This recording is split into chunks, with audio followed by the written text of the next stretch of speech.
Hey folks, Cody here. Just wanted to give you a quick heads up. This episode was supposed to come out last Wednesday, but life got in the way. So some of these references may be a week outdated for the 30 to 40 listeners that generally listen in the first week of release. For everyone else, should be fine. But just wanted to give a quick disclaimer for anyone that listens that first week. All right, enjoy the show. Ask not what your country can do for you. Ask what you can do for your country. We shall fight on the beaches. We shall fight on the landing grounds. Mr. Gorbachev, tear down this wall.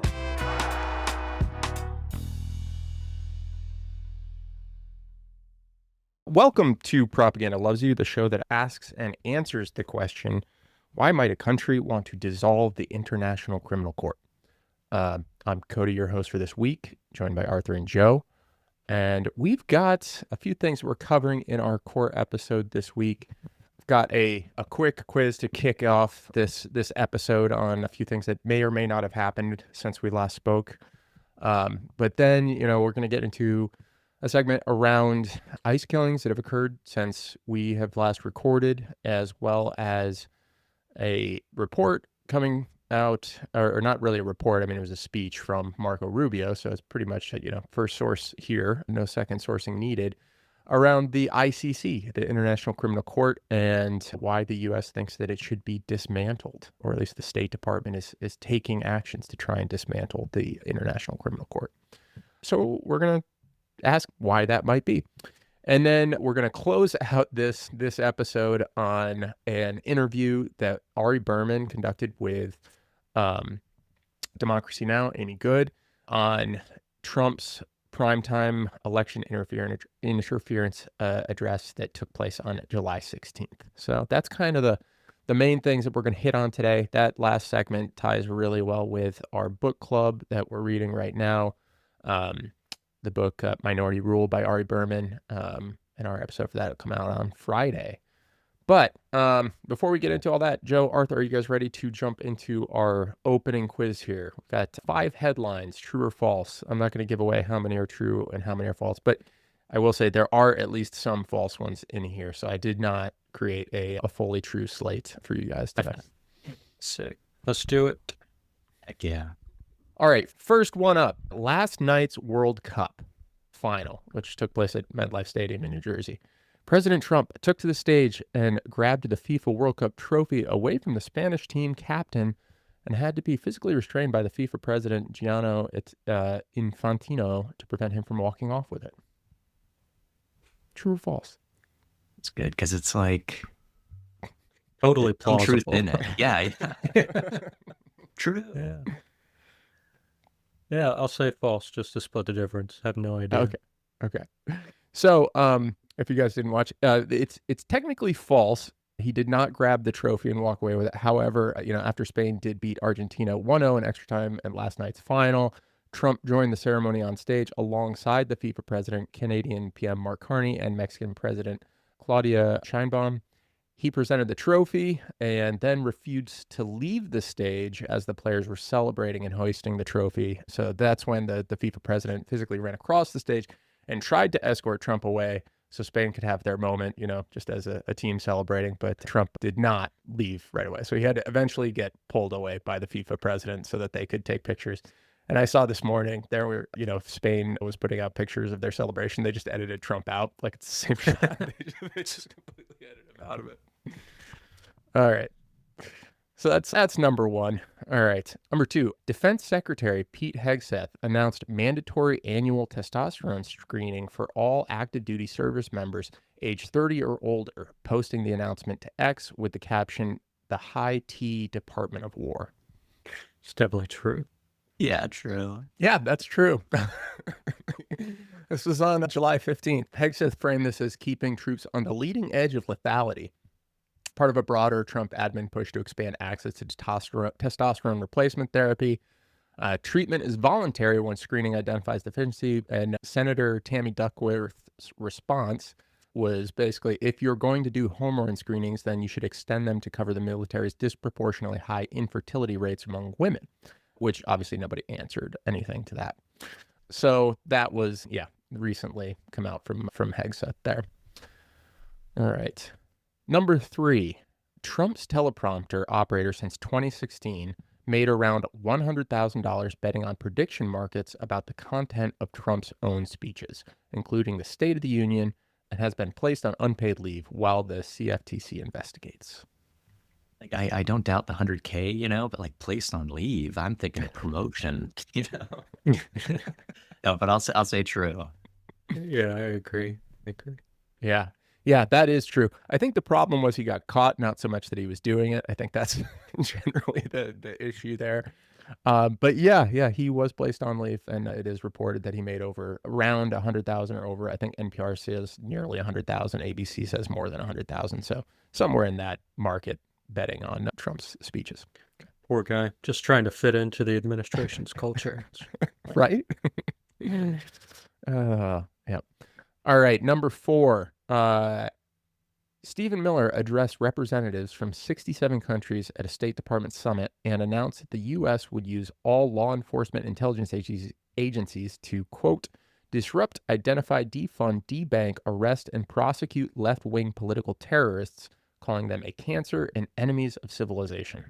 I thought it was 60 countries, not 67, but maybe I just saw 60 plus. But yeah, they had Democracy Now! Also had Ken Klippenstein on to talk about this, because he's been tracking that beat. Yeah, I'll say true. Yeah. I mean, it's from Stephen Miller, so it's like hard to not. But yeah, that was on July 16th. What is it? Ministerial on Resurgence of Political Terrorism. Yeah, that phrase comes directly from NSBM 7, which we covered back in season 1 when it first came out. The last part of that quote was, inevitably left to its course, it always becomes a gulag, which is just a really interesting, phrase to kind of throw in there while we're building detention centers and throwing people into them. Okay, last one here. A 67-year-old 3-time Olympic canoeist named Dave Hearn was charged with terrorism after touching a piece of peeling paint in Trump's newly renovated Lincoln Memorial reflecting pool with his bare hands, and he faces up to 10 years in prison. Definitely. Yeah, I only vaguely heard about this one, but I think that's true. Yeah. So this one is partially tricky. He wasn't charged with terrorism, so technically false, but he was indicted on felony destruction of property. And the 10 years, up to 10 years, is actually accurate if he is convicted of this. So that's mixed. He technically wasn't charged with terrorism, but he is facing 10 years in prison for destruction of government property. I mean, something we don't mention often enough when it comes to felonies is that you lose your right to vote when you get charged with a felony. You're disenfranchised. I'm just thinking about all that we're talking about with Ari Berman and like who gets to vote and who doesn't. You get charged with a felony, you can't vote anymore. Yeah. Does that work for Trump as well with 34 felony? Weird. No. The justice system only applies if you're poor enough. If you're rich enough, it's a totally different system. You get a different setup. Yeah. I want that one. Man. Yeah, so that's it for true or false. 3 trues, 2 false. They're also kind of true depending on how you look at it and how it's worded. So got to work on these falses, man. I don't know.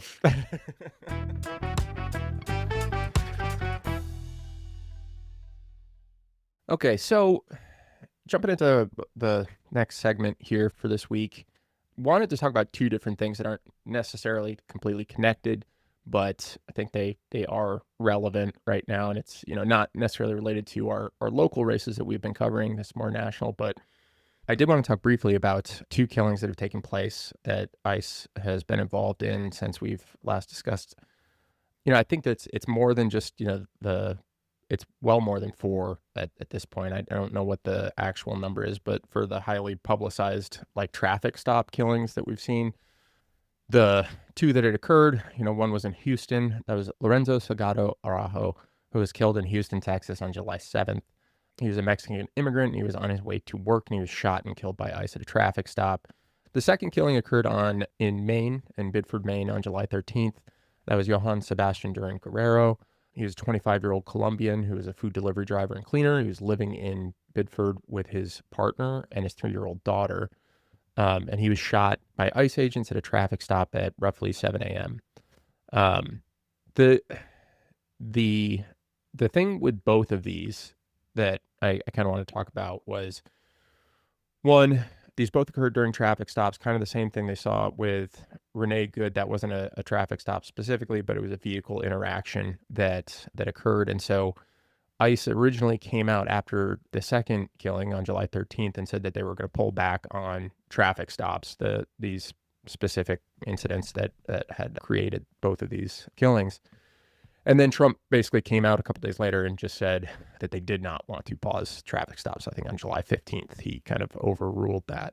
Neither of these individuals was a specific target during the traffic stop. They weren't even the people that they were going after. And what ICE has basically used as justification is that they're either attempting to evade arrest during a targeted operation, even though they weren't the actual target in either of these operations.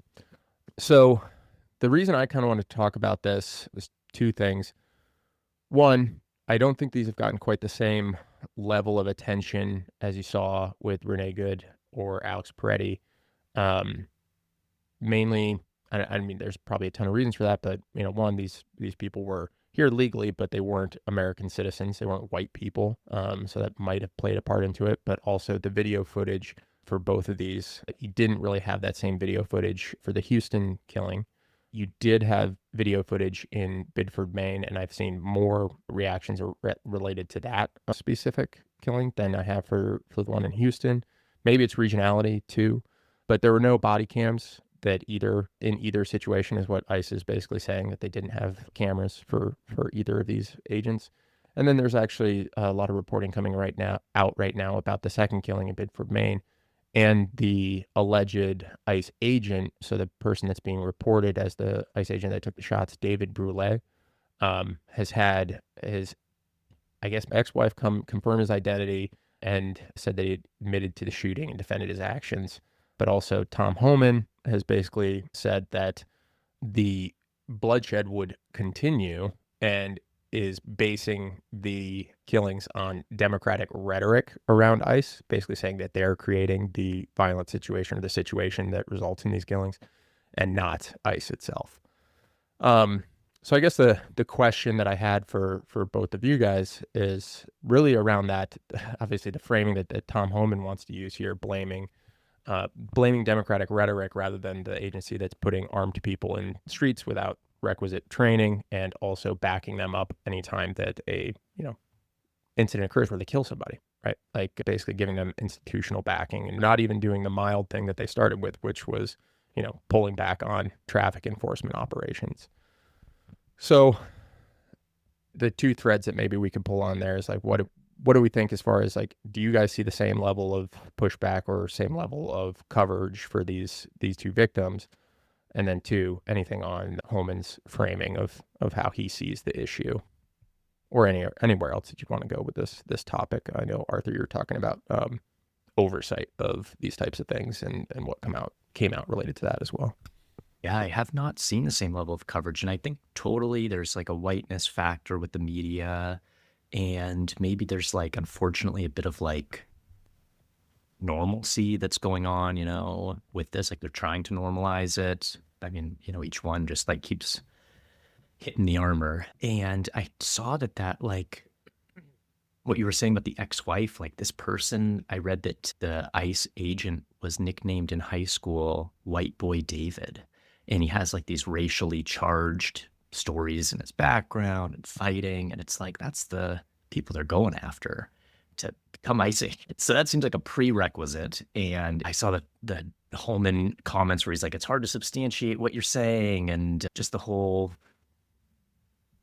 hitting that like normalcy, I think. Like, the right wing is just trying to really make it like a normal thing. And it's just horrible. It's like, of course they want the International Criminal Court to go away. They want everything to like, be laissez-faire for them, because this is like abhorrent. And the next people in charge should like fully prosecute anybody involved here.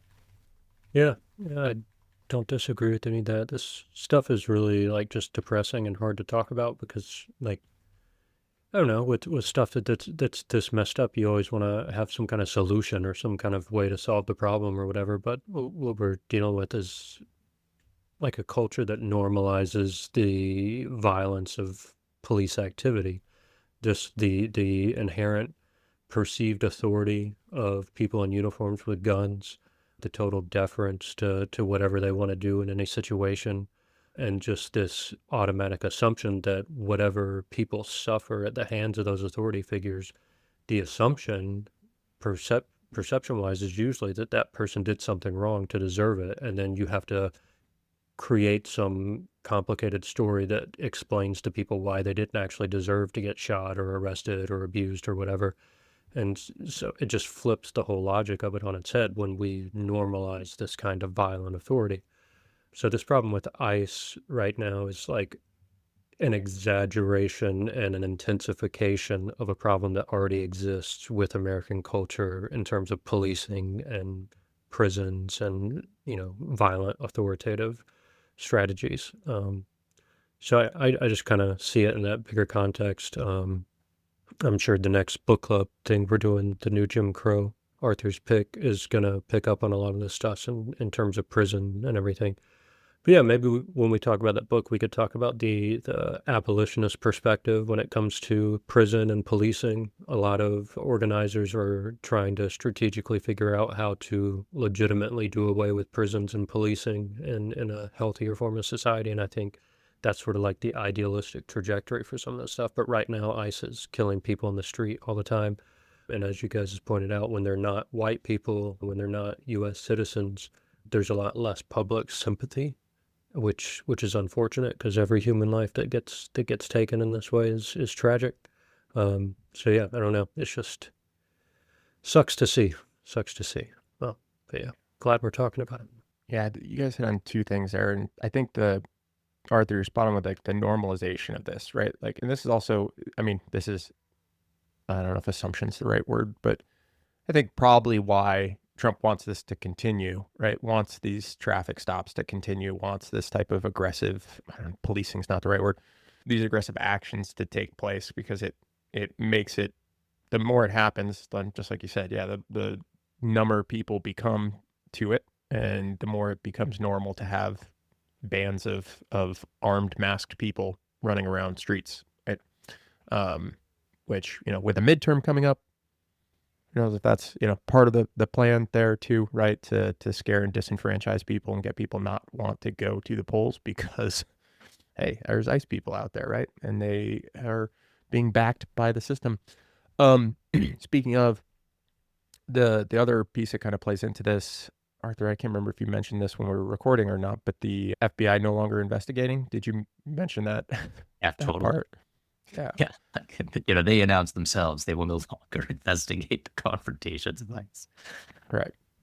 Yeah. Which I think means it was, sorry. Yeah, I was just going to say the Department of Homeland Security, I wrote it down. Yeah, received notice that the FBI is no longer going to investigate assault claims against immigration agents. So this is going to be investigated by Homeland Security Investigations, HSI. So Department of Homeland Security is going to investigate itself, which I'm sure is going to be very thorough based off of the lead of Tom Homan.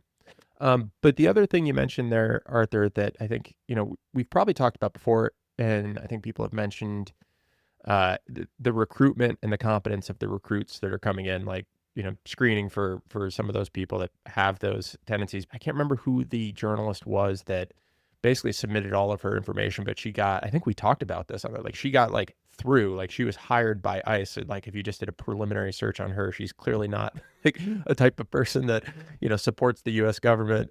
So it's just like, yeah, there is there any real, selection process here, or is it anyone that's willing at this point to do what they say they'll take?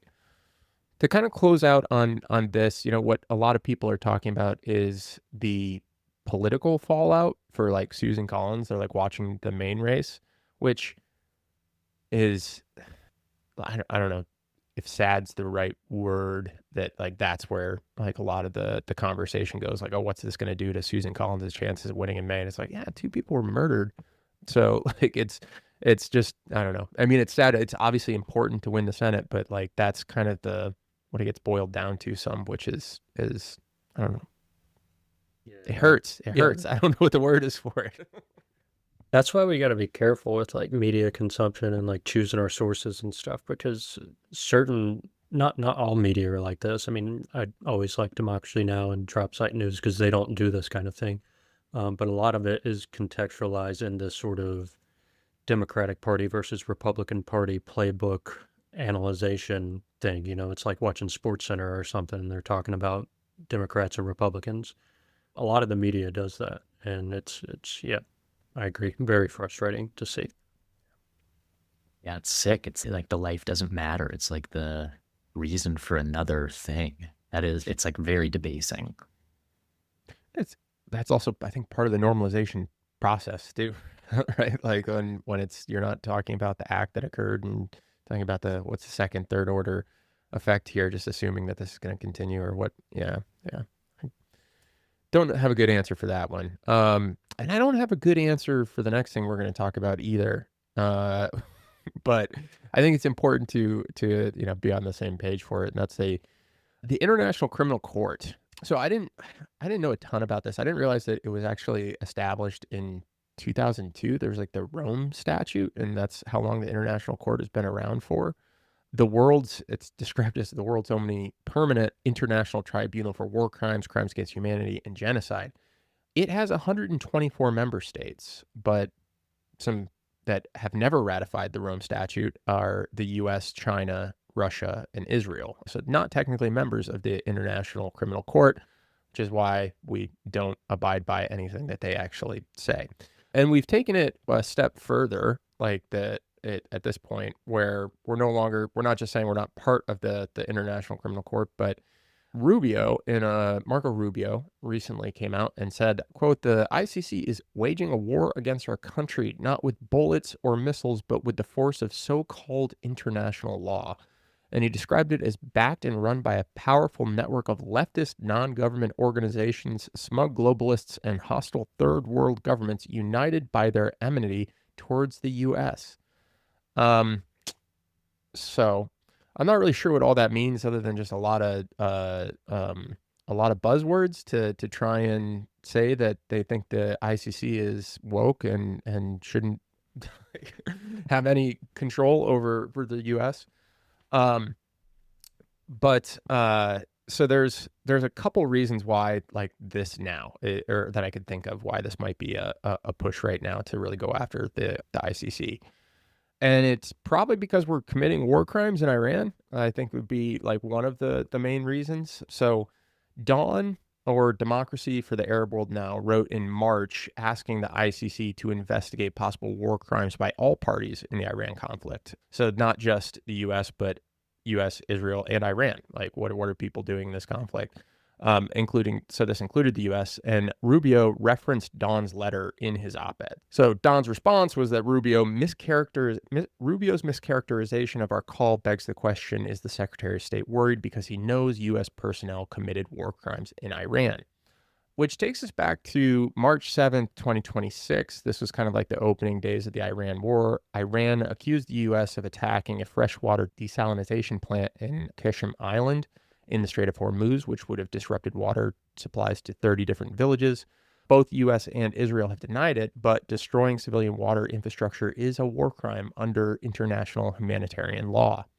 So this could be, some of the specific context that, Rubio and the U.S. don't want the ICC investigating, and just in general, like the U.S. doesn't want any international body that has any kind of right to oversee what the U.S. does, right? Which is why the U.S. never signed on to the International Criminal Court in the first place. So that's, interesting through line coming through. The last thing that I'll say about it, and then turn over if you guys got any thoughts, is, supposedly New York City Mayor Zoran Mamdani is reviewing whether the NYPD can actually arrest Netanyahu when he visits the UN General Assembly in September. Reality is, like, there's probably no legal, like in the laws of the U.S. way that would actually take place, because we are not part of the Rome Statute. We're not part of the International Criminal Court. So using the NYPD probably doesn't have the authority to do that. But again, it's another aspect, when we've got people in the United States that want to follow the International Criminal Court and believe that it has a purpose, could be another reason why trying to take the time now to dismantle it. So any thoughts on this, or any areas where we think we could dig in more onto that one? I remember the ICC, like, of course, international body, and no U.S. person has been charged. I remember like George W. Bush or something like was gonna get charged, and there was like something like we didn't want it to sign it, and so like the whole thing is so nefarious. Is Like, that like invade the Hague Act or something? yeah, It was the Bush administration that was like, no, if we get charged, we'll totally invade and like send troops over there. yeah. Of course. So it's like, come on, it is wild. But like, yeah, of course, I think exactly what you're saying. Like the Iranian stuff is like the public stuff that they're doing. Like America, like the United States should be charged like for like all of the Israel stuff too. Like we're paying for it. Yeah. Two things that I was gonna think about. And if your thing comes back to you, Arthur, just interrupt me and jump in. That's totally fine. With Zoran and why they might be debating it, I don't know what New York City law is like, but municipalities have their own set of laws. Of course, they're in the context of U.S. law and state law and all that stuff. But if New York as a municipality has signed on to the Rome statutes at a legislative level, that might give NYPD legal cover to arrest war criminals that come into NYPD jurisdiction. That's something that would be interesting to see happen. A war criminal arrested on U.S. soil. That'd be great. And the other thing I was thinking is more of a general thought about this situation, about how Rubio is positioning U.S. authority vis-a-vis global authority in the ICC, and how it's another example of like minority rule on a global scale. So in the book, we're talking about minority rule within the U.S., but what Rubio is doing with the ICC is an example of that on a global scale, because like you said, 124 member states, there's what, 206 countries legally recognized in the world, something like that. But 124 is obviously a majority of countries in the world signed on. I don't know if it's a majority population-wise, but I don't know. It might be. So a majority of the world signed on to this legal body, the ICC, and a minority power that happens to have a lot of military power is trying to dictate a way to get around that authority, right? And so they're rejecting the consent of the majority in the world to govern the world in a certain way, and insisting on the minority's right, in the case of the U.S., to dominate everybody else's wishes. So it's another example of minority rule. Just wanted to point out those parallels. Snaps there. That's good. Yeah, and I mean, like we'll include this article in the in the show notes, but some of the things that they talk about there, it's, there's that strike on the desalination plant, but there was stuff in Trump's first term, right? Like going back to Afghanistan and possible war crimes committed in Afghanistan in the first term, and not to mention, like it also talks about in the article about strikes on supposed narco terrorist boats that have been found to likely be carrying, fishermen and things like that. So it's not one thing. It's basically, I think what you're saying, Joe, I think I'm agreeing with what you're saying in that we don't want to be told by anyone what we can or cannot do or what constitutes a crime or not. So yeah, I'm definitely agreeing with your minority rule kind of frame there.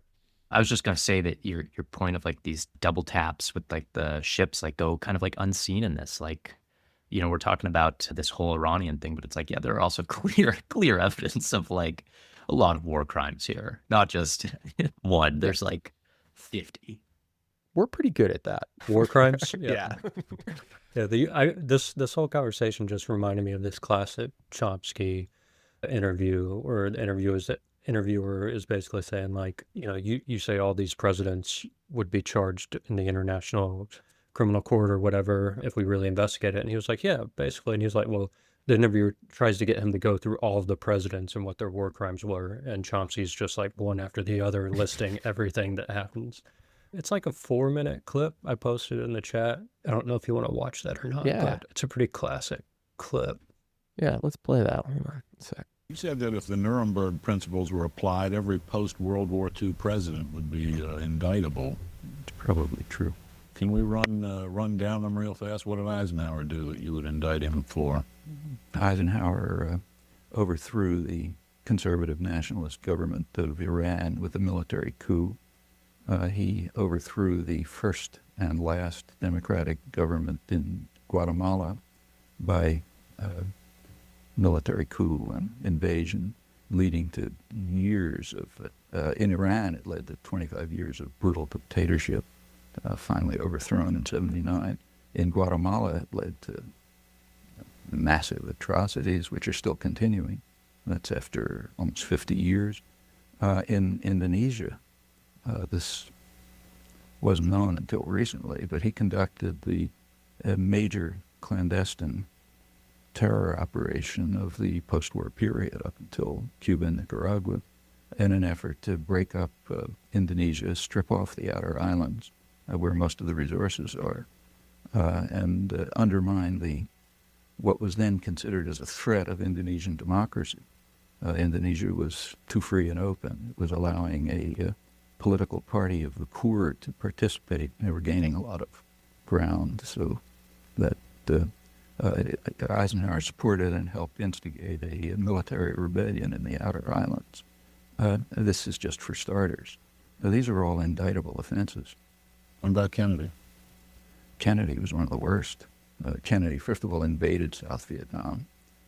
During the Eisenhower administration, they had blocked the political settlement in 1954 and instituted a kind of a Latin American-style terror state, which had killed maybe 60 or 70,000 people at the end of the Eisenhower period, and had instigated a response, a reaction. Kennedy recognized that it couldn't be controlled internally, so he simply invaded. In 1962, about a third of the bombing missions that were carried out by the U.S. Air Force in U.S. planes with South Vietnamese insignia, the U.S. pilot. He authorized napalm. He began the use of chemical weapons to destroy food crops. They began programs which drove millions of people into what amounted to concentration camps. Now, that's aggression. In the case of Cuba, it was just a massive campaign of international terrorism, which almost led to the destruction of the world, led to the missile crisis. And we can continue. Again, these are all indictable offenses. About Johnson? Well, Johnson expanded the war in Indochina to the point where ended up probably leaving 3 or 4 million people dead. He invaded the Dominican Republic to block what looked like a potential democratic revolution there, supported the Israeli occupation in its early stages. Again, we can go around the world. Take, say, Carter.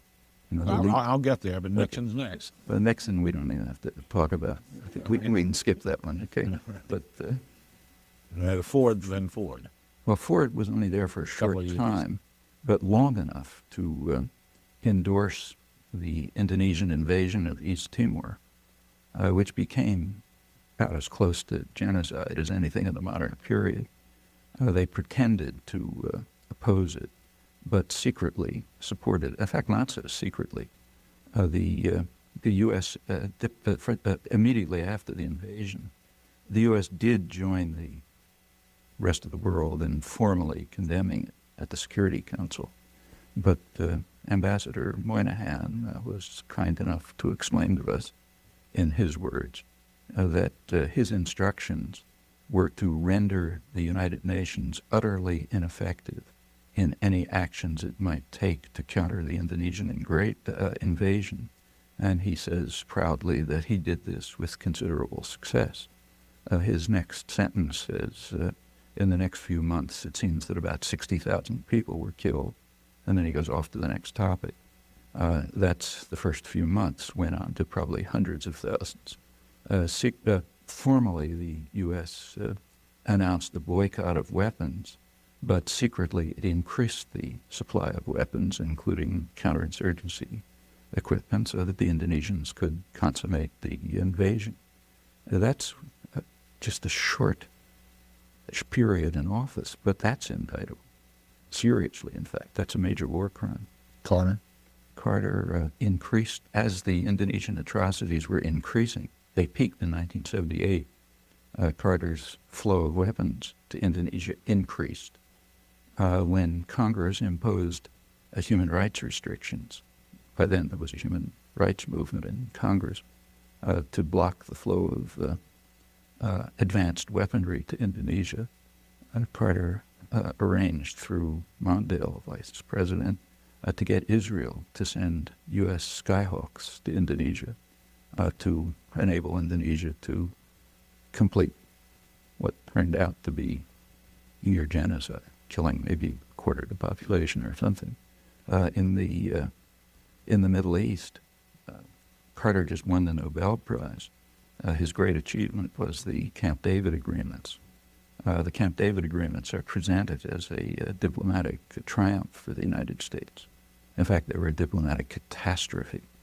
At Camp David, the United States and Israel accepted, finally, Egypt's 1971 offer, which they had then, U.S. had rejected at the time, except that now it was worse from the U.S.-Israeli point of view because it included the Palestinians. In order to get Israel to accept Egypt's 1971 offer after a major war and atrocities and so on, Carter raised aid, military and other aid to Israel to more than 50% of total aid worldwide. Israel used it at once in exactly the way they said they were going to do, as every sane person knew, as an opportunity to attack their northern neighbor, first in 1978, then in 1982, and to increase integration of the occupied territories. And that's for starters. We can continue. Do you guys want me to play the last part of it, or stop at Carter? Could probably stop there if you want. It's a litany at this point. I have no doubt that he can name war crimes for every single president. Yeah, we don't have U.S. to put government does not want ICC authority for many reasons. Yeah. No. I thought during that, like, should we just dissolve the office? Like, why is there? It's this daddy. Like, why do we have this one person? Let's get rid of it. Was there something in the, I can't remember if it was that book or if it was a different one that I'm listening to right now that was talking about, there was a proposal for actually having two presidents, like a foreign and a domestic, like domestic policy and then foreign policy, like two different offices or something like that. I'm sure we can figure out how to corrupt that too. Yeah. I'd take like two councils, two councils of like 5 people, 30. I mean, it's interesting you say that. And then we go to our book. Well, obviously we'll hit our book in the next episode, but I think one of the things in there near the end was how they actually solved gerrymandering in Michigan, right? Was, we're going to have a council of 5 Democrats, 5 Republicans, I think it's 5-5-5, right? Like, and just pull these people from different walks of life, right? And that seemed to work out pretty well. Yeah. This part doesn't need to go in the episode, but a lot of what I think about when I was listening to that was like, how many U.S. presidents are war criminals because they just continued to do what had been done after they got into the office. Like they didn't like just stop things and say like, is this the right thing? Just continued on the same path that they had been kind of like handed or given without, really considering like, should we choose a different path? Like I'm thinking about Carter, right? Like he didn't start the war, but he certainly, helped it grow by continuing down that same thought process there. It's like the momentum of the industrialization. It's like the industrial complex is already there, the momentum is there, and they don't stop it at all. And so they're already war criminals by day 1.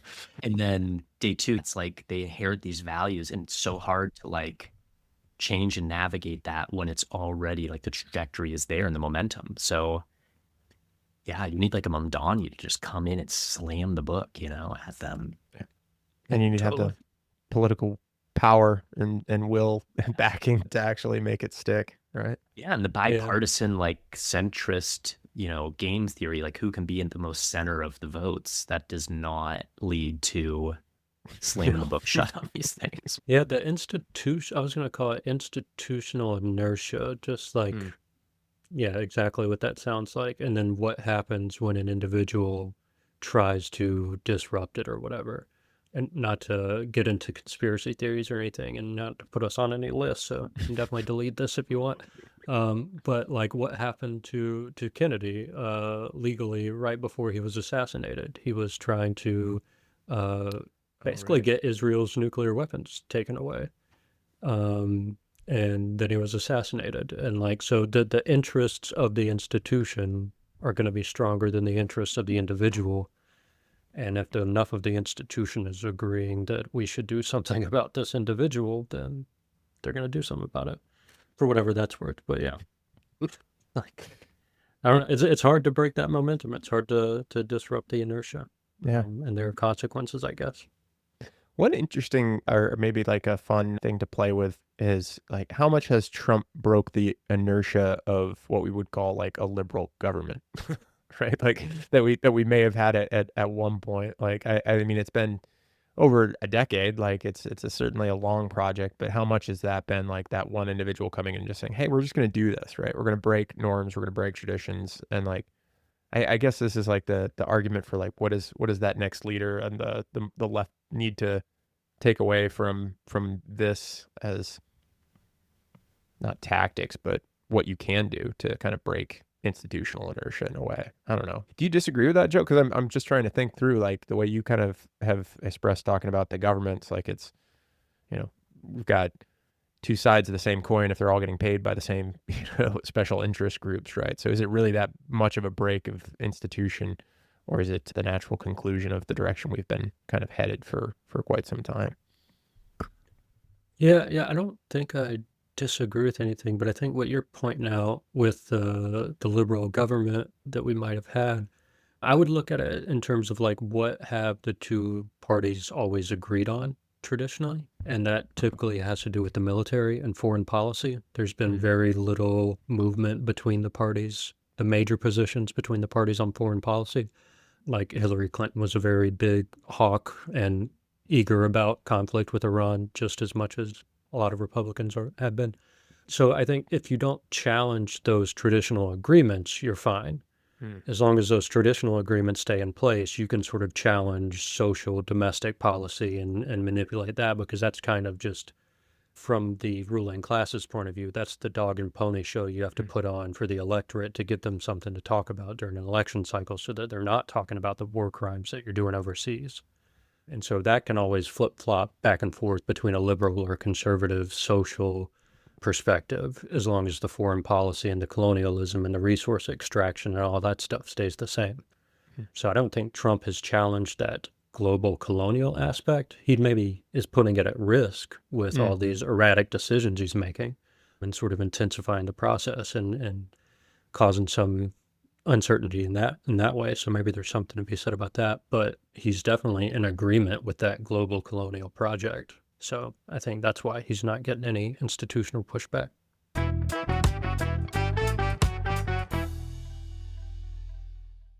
Are you tired of losing arguments online? Do you find yourself sweating through your graphic tee when someone asks you for a credible source? I used to be a dweeb. Last week, my colleague Kevin sent me a 40-page PDF on municipal zoning laws. I panicked. I almost read the first paragraph, but then I remembered my training from the Culture War boot camp. On what you did, Brad. I didn't open the PDF. I took Kevin's LinkedIn profile picture, used a Snapchat filter to make his forehead look massive, and I replied, "Nice try, Fed." Then I closed my laptop and I ate a sleeve of Oreos in the dark. Boom. Total narrative denial. That's 22nd century thinking. Winning implies a logical conclusion, and a conclusion stops the monetization loop. This is just one of the creative courses we offer at our Culture War Bootcamp. And remember, if they reply with a graph, post a picture of a yellow minion in overalls laughing at their text. It drives them into a fugue state. It really does. My family hasn't spoken to me in months, but online, I am an apex predator. An apex predator who doesn't even have to put on pants. Enlist in the Culture War Bootcamp today and help defend the digital front line. Enrollment in the Culture War Bootcamp automatically registers your residential router as a decentralized signal booster for Deceive America Pack. Exceptional students will be fast-tracked for physical, non-voluntary recruitment into the atmospheric kinetic ordnance patrols.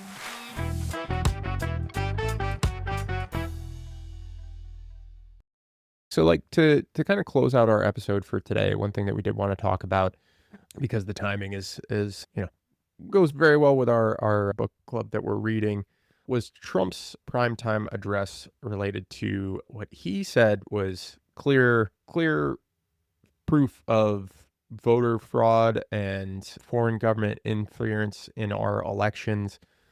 So on July 16th, so this was just a few days ago, Trump announced that he was declassifying documents showing shocking vulnerabilities in our election systems and infrastructure and accused China of meddling in U.S. elections.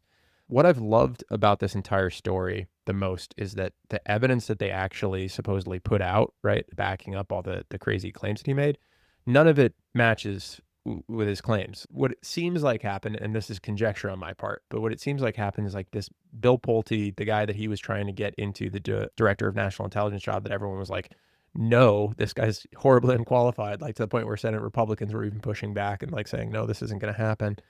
I feel like he went in there and the goal was just to find anything related to election interference that had been published, like intel wise. And so they collected up all of this, finished intelligence or published intelligence, and they declassified it and put it out. But what it showed was everything that, anyone that had actually been working like in these fields had been saying for a long time, that, Russia interfered on Trump's behalf in 2016 and 2020, that China, while they may have like had a role in this, it didn't actually have anything to do with them. They did not change any votes. Nothing like that occurred, right? They didn't have access to any of the voting machines. I think Trump was saying that like something over 270,000 non-citizens were registered to vote. The actual data that he released had that figure at 10,000 non-registered or non-citizens who were registered to vote. That's not 10,000 votes. That's just 10,000 names that are supposedly non-citizens. And that comes from DHS. What we had talked about, I think, in one of our last book club episodes was how they were terrible at building databases and have all of these conflicts where it's like, name matches for people that aren't, so like that 10,000 figure itself is also questionable. But, Trump going with, 27 times what the actual data that he put out as supposedly his proof in that. And so in this address, the one thing that I thought was great, NBC and ABC declined to air the speech live. And we'll talk about this in the book. They did the same thing to Biden and his pro-democracy speech. CBS did play this as well as Fox News, but Fox News basically had to have a person come on and just after every claim or whatnot say, like, we can't independently verify this. Like, it's like these facts or whatnot, because they got hammered over like their almost $1 billion lawsuit related to their fake election claims for, was it Dominion voting machines? So they're trying to cover their bases there, even though they did play it. But pretty much right after this speech, Ari Berman gave an interview to Amy Good. Let's listen to it really quick. This is Democracy Now!, democracynow.org. I'm Amy Goodman with Juan Gonzalez. President Trump used a primetime address Thursday night to accuse China of interfering with the 2020 election, despite a U.S. intelligence assessment finding no evidence to support his claim. A Chinese foreign ministry spokesperson said Trump's accusations were, quote, totally fabricated and a malicious smear, unquote. During the speech, Trump announced he was declassifying documents that show what he called shocking vulnerabilities in our election infrastructure. But Trump offered no evidence that China or any other nation had directly interfered with the recent elections, including in 2020, when President Trump lost to Joe Biden. This is part of what Trump said last night. Put together, these disclosures reveal an election system so broken and so vulnerable that no one can possibly defend it. It is not defensible. Hundreds of millions of U.S. voter files are in the hands of foreign governments. Our machines and ballot counting systems are exposed to hacking and manipulation and corruption. China and other countries have been trying to meddle in our elections. Evidence of fraud has been buried. Hundreds of thousands of non-citizens and dead people are listed and active on the voter rolls. And yet we still have elections with no voter ID, no proof of citizenship, and tens of millions of ballots floating aimlessly through the mail. After the speech, all 24 Democratic governors in the United States issued a joint statement saying, quote, "It's deeply alarming President Trump continues to try to undermine free and fair elections. No amount of lies and conspiracy theories can change the fact that our country's elections have repeatedly been proven to be safe and secure. These attacks are intended to intimidate and silence voters," the governors wrote. President Trump ended his speech by urging lawmakers to pass the Save America Act. But most importantly, addressing this crisis of election security demands that Congress must pass the Save America Act. How easy is that to do unless you want to cheat? The only reason you wouldn't do it is you want to cheat because your policies are so bad and your candidates are so pathetic that you can't get away or can't get elected any other way. Voting rights activists have warned the Save America Act could disenfranchise millions of eligible voters. We're joined now by Ari Berman, the national voting rights correspondent for Mother Jones, author of the book Minority Rule, The Right-Wing Attack on the Will of the People and the Fight to Resist It. Ari, what were your takeaways from last night's primetime address? Fascinatingly, a number of news outlets did not run it live or pulled away from it to counter what they said were President Trump's lies, that they weren't just going to give him a platform for them.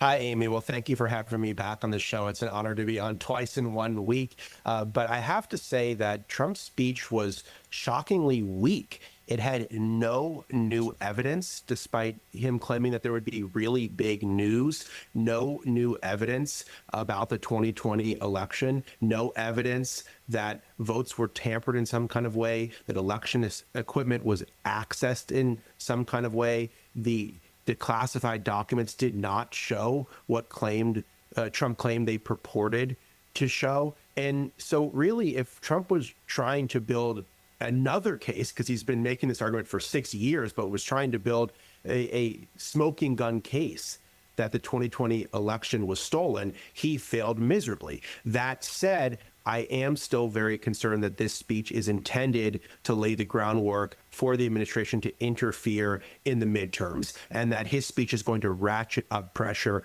to interfere in the midterms. And he's going to point to all the things he's done, all the intelligence he's declassified, and say, now I have evidence, even though he doesn't have the evidence, but he's going to claim he has the evidence to do things like attempt to seize voting machines, stop mail voting, require proof of citizenship to register to vote. And so even though the speech itself was very underwhelming, the threats to fair elections remain, and if anything, have gotten more dire in the wake of the speech.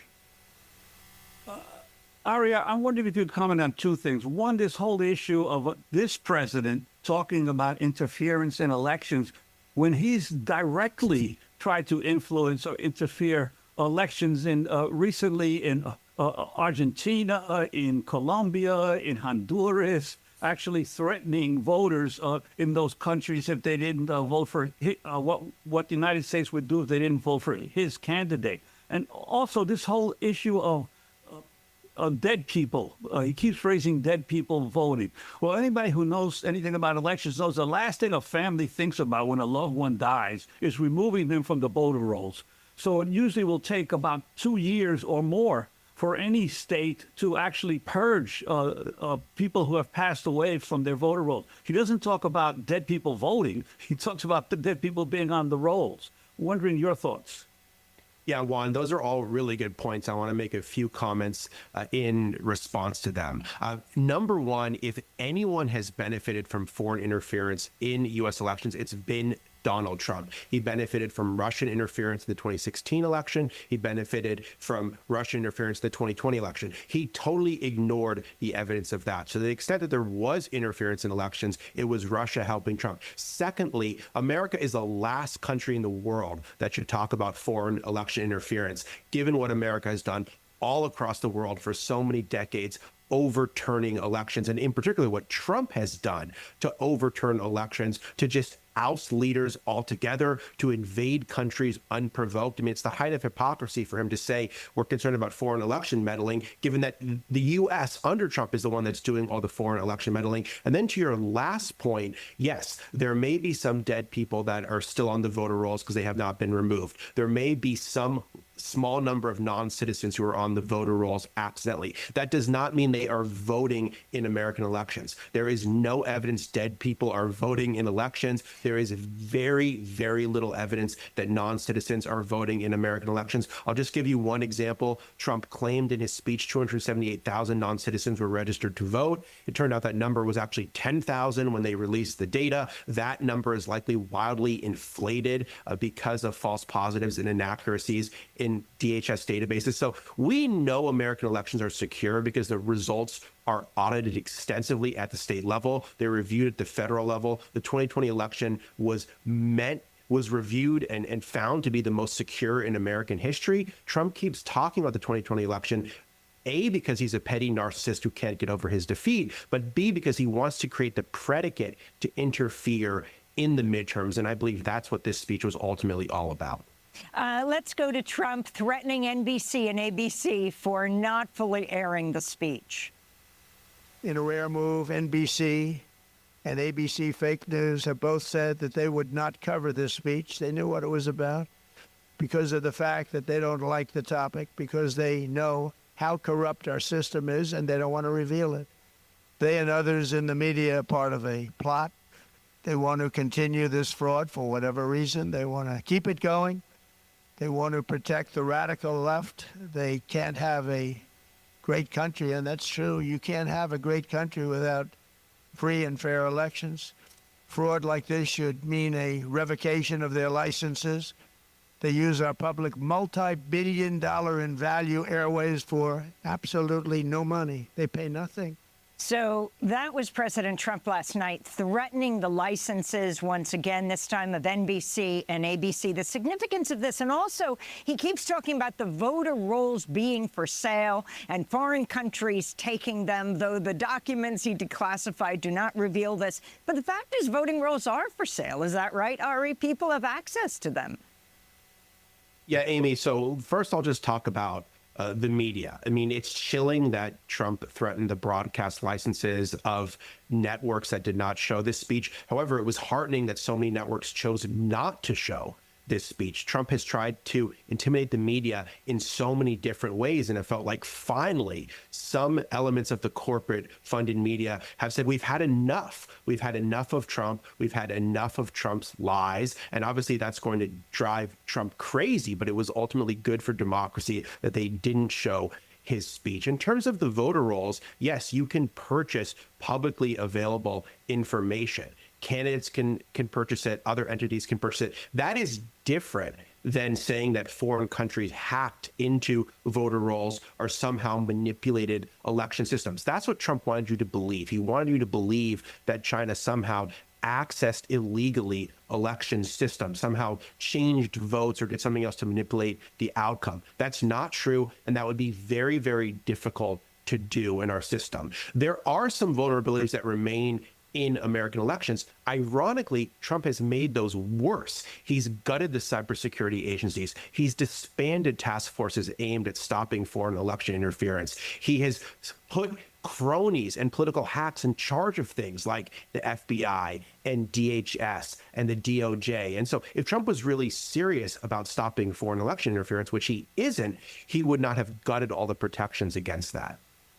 And Ari, briefly, if you could respond to your reaction to the testimony of Todd Blanche before Congress over his confirmation as Attorney General. Well, I would just say in general, it was really shocking to me that Blanche described himself as Trump's lawyer when he's supposed to be head of the Department of Justice. I would also argue it was extremely concerning to hear Jay Clayton, when he was the nominee to be Director of National Intelligence, refusing to say that Joe Biden won the election. I mean, it's such a basic question that Biden won the 2020 election. The fact that you still have even the quote unquote reasonable Trump people refusing to say that Biden won the election just shows how far down the rabbit hole we've gone and how much the election deniers have taken over every aspect of the federal government in Trump's second term. Ari Berman, thanks so much for being with us. National voting rights correspondent for Mother Jones, author of Minority Rule, the right-wing attack on the will of the people and the fight to resist it. There's a ton of stuff in that Berman's talking about that I'd love to kind of dig into more someday. I guess the big thing that kind of sticks out for me is, Berman's claim around all of this being a precursor to trying to undermine the midterm elections.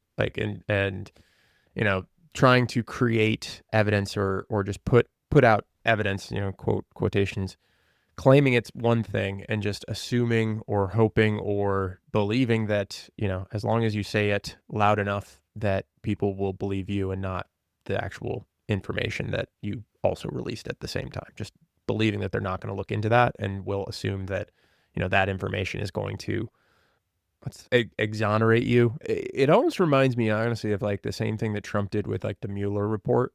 And instead of someone else putting out an independent report and Trump claiming exoneration and just cherry picking parts of it that he thought were beneficial to him, this time it's just putting out a bunch of garbage and just claiming it says something without actually having any data back up those claims. So I don't know. It's kind of fascinating to me. People that I don't think this changes anyone's mind, I guess, is my thought. Anyone that's going to look into it would have already done that and is probably not on the train anyway. Anyone that's going to blindly believe what he says and not look into the data, you're not going to change their minds by kind of pointing this out, if that makes sense. So I really don't know if this speech moves the needle, but I definitely agree that it sets the tone for the midterms and basically tries to set the groundwork for not disqualifying them, but challenging the midterms.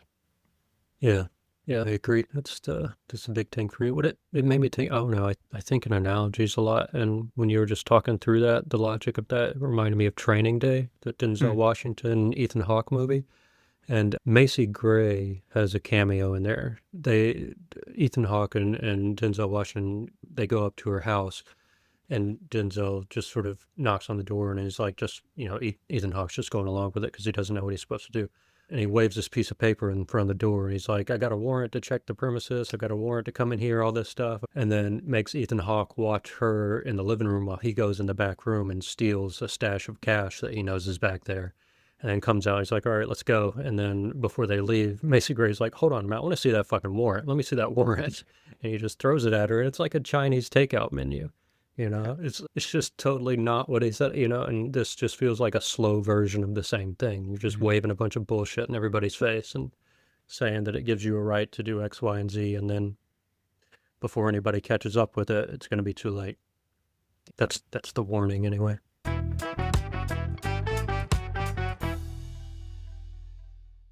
So before we end the show for today, I did want to talk about the Save Act, Save America Act, just a little bit more detail. I know that they talk about it in the interview that we just listened to and how it's actually a disenfranchisement, but I wanted to go into that in a little bit just to give people an idea of what this is. So to start with Trump's framing, which he also repeated in his primetime address when he was calling for the Save Act. So I guess the official name is Safeguard American Voter Eligibility Act. And what they're saying this does is it prevents non-citizens from voting in federal elections. Trump calls it common sense. He says only people who can prove their citizens should be allowed to vote. And he ended that address by saying the only reason you wouldn't want to do this is if you want to cheat. So that framing that he's using there is assuming two things are true. One, that non-citizens are voting in our elections in any meaningful numbers, and that the Save Act would stop them. But neither of those things are actually accurate. So what the problem actually looks like is non-voting in federal elections is already illegal, and it has been for decades. The question is whether it happens at scale despite it being illegal. And evidence says it essentially does not happen at scale, right? We've been reading a book about this. They've had multiple chances at this point to prove if this was a legitimate thing. They would have had, this would have been a great opportunity to put out all of the factual data that they had captured of no non-citizen voting if that was really a thing that was going on. But yeah, nothing actually proving what the claims are that are being made. And in fact, Kansas implemented a proof of citizen law similar to the SAVE Act over several years that blocked 31,000 eligible American citizens from registering, while blocking almost no actual non-citizens. Like we mentioned before, Trump claimed that the 300,000 or 278,000 number of non-citizen registers, that data is not actually true either. And so what would the SAVE Act do then? So what it actually requires is to register or to re-register to vote in a federal election. So I think people have probably heard before of people getting knocked off the voter rolls, right? So like if you're knocked off the voter rolls and you have to re-register, in order to do that, you'd have to do the following. You'd have to present one of the following types of data, and this is in person. So it's not like you can register by mail or anything. You'd have to go directly to like the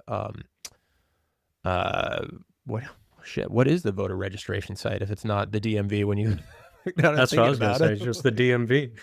Yeah, right. But you would have to have a U.S. passport or a passport card, a birth certificate, a real ID with citizenship notation, or a naturalization certificate. So if you don't have one of those documents, and again, have to be in person to register, then you would not be able to register. It also eliminates online voter registration that's currently used in 42 states. It eliminates mail voter registration, which is currently used in every state. You would no longer be able to do voter registration drives. So the those big community events where people can get people in, hey, I've never done this form before. How do I do it? You can have someone that's, worked with you and like understands how to do that. No longer allowed any of that. Obviously, same-day registration would be effectively eliminated. And the reason for that is interesting. Basically, for same-day registration, you can't require someone to produce those documents. So it's like this catch-22 where it effectively eliminates same-day registration by having to have one of those documents in order to register in the first place. And the National Voter Registration Act motor vehicle provision, the federal law that allows us to register when you get your driver's license, would be eliminated for federal elections because a driver's license alone wouldn't satisfy the SAVE Act's citizenship documentation requirement. So who really gets caught up in like this type of legislation? Women who've changed their names. Approximately 69 million American women have a legal name that doesn't match their birth certificate. So if they got pushed off the rolls, then they would have to have one of those other documents in order to re-register.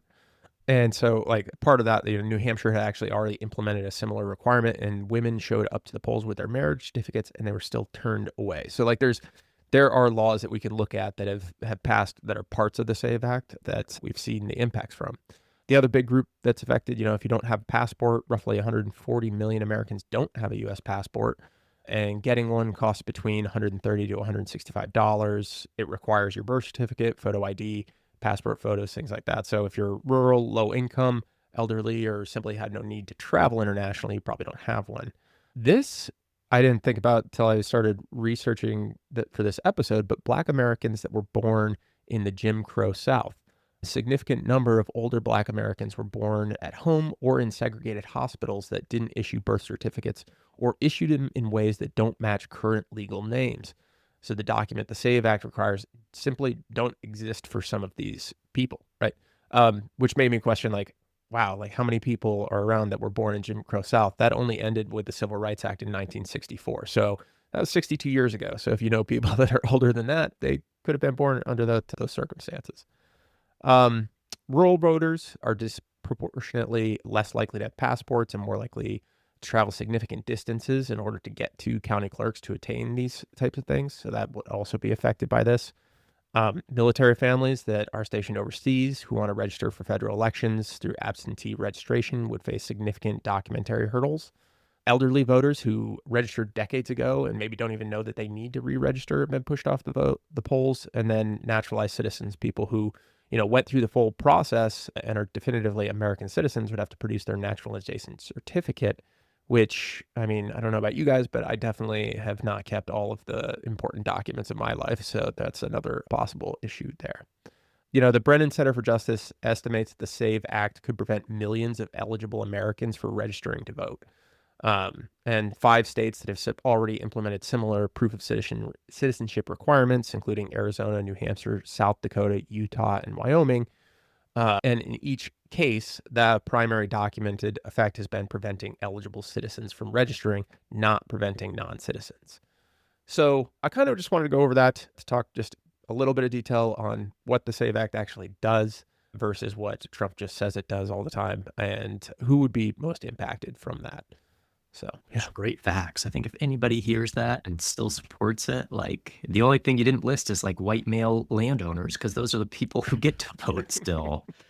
And that's just wild. It's like, it goes back to like who's suppressing the vote, who's making it easier. Is the barrier to entry easier or harder? It's much harder. And I'm curious, like, you mentioned this Kansas law and these other states, like, I'd love to track the years here before where it's like how much, it's Republican versus Democrat voting, and like how does that turn when after these are enacted? And, it's pointing to like everything here. This is so rotten. Well, and the craziest thing about the whole SAVE Act to me too is like, I don't even think Republicans want this. That's why it hasn't passed, because like it's going to impact their people, like a lot of those rural voters. And I think like in the Senate, they know that, but I don't know. Trump does not care. He wants this thing to go through. And how disrespectful to the military, like yet again, that is like, how can you go against your own people there? Like they're abroad and you're not going to like, they're going to face significant challenges. Like those are the people hypothetically maybe voting for you. And that's just so disrespectful, I think. It really does help to show what they think it's well, the military is over there to die valiantly. Violently is the truth, but valiantly for the country. Yeah. And be martyrs for the cause. You mentioned 67 million women. You mentioned 140 million without passports. Like, it took a month and a half for me to get a passport. If 140 million people were interested in getting a passport, you're looking at like maybe the next election cycle 4 years from now that we could all vote. Yeah. Yeah, it's ridiculous. It's everything you guys are saying. Just thinking about all these bureaucratic hurdles for getting all the paperwork sorted out and everything. It's a very elaborate poll tax, right? On tax on time and tax on money and tax on resources for rural people or disabled people who have trouble getting places. It's just kind of reminded me of the two forces at work here. Like when we're talking about democracy and the consent of the governed, the more percentage of the people that are participating in the process, the more legitimate the democracy is. The less people participating in, the less legitimate it is. So you have one side that's the Republican Party and Trump right now trying to limit access, limit participation, reduce it as much as possible. And Democrats, when they're smart, are trying to expand that access and secure it and include more and more people in the political process. One of those forces is Democratic and one of those forces is anti-democratic. And that's as simply as I can put it. That is a great segue to for you to join us on Friday when we finish up our final episode on Minority Rule by Ari Berman. So we're going to close that one out. And I think we're probably going to read quite a few quotes from those chapters that lay out that argument pretty cleanly from the people that are kind of architecting it. So awesome. All right. Well, thanks for listening. And like I mentioned, join us Friday for our last episode of Minority Rule. Stay safe, stay aware, and remember that propaganda loves you. That's it for this week's episode. Thanks so much for listening and hanging out with us. If you enjoy the show, help us spread the word. Leave a rating, a review, and share it with your friends, family, or anyone you think would get something out of these conversations. Your ratings, reviews, and shares help this show grow, and the more people listening, the harder it is for propaganda to win. So until next time, stay aware, stay safe, and remember, propaganda loves you.